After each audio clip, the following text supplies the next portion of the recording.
앞서 전해드렸지만 오늘 572도를 맞는 한글날입니다. 그래서 오늘 여당 발제는 외래어를 사용하지 않고 집중 발제를 해보겠습니다. 자, 2018년도 국정감사가 하루 앞으로 다가왔습니다. 자, 문재인 정부가 지난해 5월 출범하고 내각 구성이 늦어져 사실상 현 정부에 대한 첫 국감인데요. 정부의 국정 운영을 감시, 비판하는 국회의 고유의 기능인 만큼 이 기간 동안 야당은 사활을 겁니다.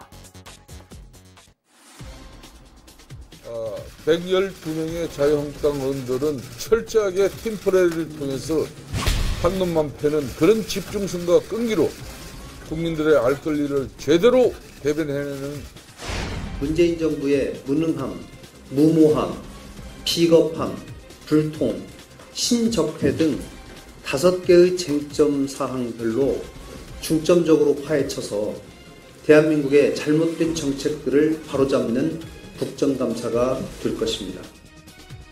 자, 지난해 국정감사까지는 민주당은요, 박근혜 정부의 실정에 집중했지만 올해는 야당이 총력전을 예고하고 있는 만큼 든든한 방어 전선을 구축할 것으로 보입니다. 또 집권 후 정부의 업적을 지켜 세우는데 주력하겠다는 뜻도 함께 밝혔습니다. 지난 1년 6개월 동안 문재인 정부가 출범하고 나서 민생과 경제, 평화를 위해서 노력해왔던 성과들을 이번에 정기국회를 통해서 평가받는 계기가 되도록 하겠습니다. 자, 국정감사는 올 한 해 발생한 모든 사회의 이슈를, 쟁점을 망라해 행정부의 잘잘못과 또 관련자들의 입장을 따지게 되는데요. 국감에 나오는 증인, 참고인을 보면 그의 화제가 된 쟁점이 무엇인지 한눈에 알 수가 있습니다. 자, 먼저 문화체육관광위원회에서는 선동열 야구 국가대표 감독이 출석을 합니다. 자카르타 팔렘방 아시안게임. 자, 이것도 안 되겠는데요. 자, 크기가 가장 크고 인구가 가장 많은 대륙의 경기. 당시 야구대표팀 선정과 과정에서 병역 특례를 위해 적합하지 않은 선수를 끼워 넣었다는 의혹을 받고 있습니다.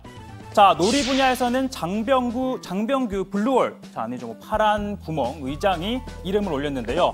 놀이 사운터를 제작한 인물입니다. 자, 그리고 혈통을 제작한 놀이회사 김택진 대표도 증인 명단에 이름을 올렸습니다. 자, 그리고 과학기술정보방송통신위원회는요, 댓글 조작 문제와 가짜뉴스 대책 등을 묻기 위해 초콜릿, 이것도 안 되네요. 달콤한 과자의 원재료로 유명한 식물의 이 의장을 부릅니다. 김 의장 출석하겠다는 뜻을 밝혔습니다만 최근 입안의 종양 제거 수술을 받아 대화가 불편할 수 있다고 양해를 구했다고 합니다. 이 밖에도 과방위에서는요, 외국계 정보통신 기업의 한국지사 대표들을 대거 부릅니다. 세금 등 국내 기업과의 역차별, 또 망중립성, 개인정보 유출 문제 등을 제기할 전망인데요. 자, 브랜드윤, 사과 한국 대표, 그리고 데미안 여관 야오, 얼굴책 한국 대표, 그리고 존리, 백의 100제곱 한국 사장 등을 소환합니다. 네, 한글날인 건 알겠고 우리말을 쓰는 건 좋은데 회사 이름 같은 고유명사까지 바꾸는 건 너무 이상한데요. 아무래도 공휴일에 일 시킨다고 최 반장이 저항하는 것 같아요. 관심 받고 싶은 건 잘 알겠으니까 그냥 편하게 합시다, 최 반장. 네, 관심은 아니고요. 저는 순전히 한글을 사랑하는 마음에서입니다. 자, 이어서 발제하면요. 자, 외국계 기업 대표들이 대거 출석하는 반면 국내 대기업 총수들은 빠졌습니다. 삼성, 그리고 현대차, 또 선경, 럭키금성. 네, 이 정도로 하겠고요. SK, LG 등 주요 대기업 총수는 소환되지 않습니다. 그동안 총수들에 대한 망신주기식 소환에 부정적인 여론이 커졌기 때문인데 지난해에는 의미 없는 질문이 오가자 자정을 넘기면서 오가자 삼성전자 고동진 사장이 불쑥 나서기도 했습니다. 자정이 넘더라도 감사를 계속 진행하는 데 대해서 일반 증인들께서도 양해해 주시겠습니까?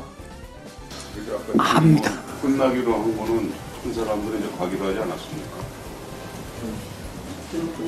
자, 다만 한국당에서는요, 이번 국감에 지난 평양 정상회담에 동행했던 경제계 대표나 기업 총수를 증인으로 채택해야 한다는 뜻을 밝혔다고 합니다. 하지만 민주당 홍영표 원내대표, 정치 공세를 위한 정략적 판단은 수용할 수 없다고 반박했습니다. 사실 국정을 발목 잡기 위한 그런 의도가 명백히 보이는 증인 참고인 신청도 많이 있습니다. 기업이나 경제계 길들이기로 해석될 수밖에 없고 그것이 어떤 성과를 가져올 것인지 좀 의문스럽습니다. 자, 아무튼 국회의원 입장에서 국정감사는 300명의 동료 의원들 사이에서 이름을 알리고 또 주목받을 수 있는 좋은 기회입니다. 아이돌 지망생에게는 K-팝 스타가 있다면 국정감사는 스타 의원 등용문이라는 얘기도 있을 정도인데요. 이렇게 오디션을 준비하는 의원실을 찾아 격려를 하는 일도 있었습니다. 수고 많습니다. 피자 배달 왔습니다. 피자 두판 가신 것 같습니다. 피자 두판 밟고 왔습니다. 아, 스타 제조기들 아니세요? 국감 스타 만들어주시기 바랍니다, 다들. 예. 다들 여기 스타 제조기니까 다 이제 연기형 스타로 만들어주세요, 다시 한 번 더. 피자 먹고 국감 만들자! 자, 지난해 영상이었고요. 이렇게 보좌진들이 몇 날 며칠 밤을 새가며 준비한 질문은 국감장에서 마음껏 펼쳐 보입니다. 판넬이나 소품을 준비하는 건 이렇게 기본이고요. 과거에 바른미래당 이동섭 의원은 배틀그라운드 대회 상패로 수여되는 황금 프라이팬을 가지고 나왔고, 무소속 이용호 의원은 소방 망치를 이렇게 직접 갖고 나오기도 했죠. 자유한국당 송희경 의원은 전자파 충격기로 휴대전화를 현장에서 일시 정지시켜버린다거나, 민주당 진선미 의원은 물병이나 시계 속에 숨겨진 카메라로 현장에 있던 경찰청장을 몰래 촬영해 보이기도 했습니다. 자, 이렇게 요즘은 국감장에서 직접 선보이는 게 대세로 굳어졌습니다. 그래서 이 모자는 이게 소치에 쓰던 거예요. 소치에서. 네, 갖고 와봤습니다.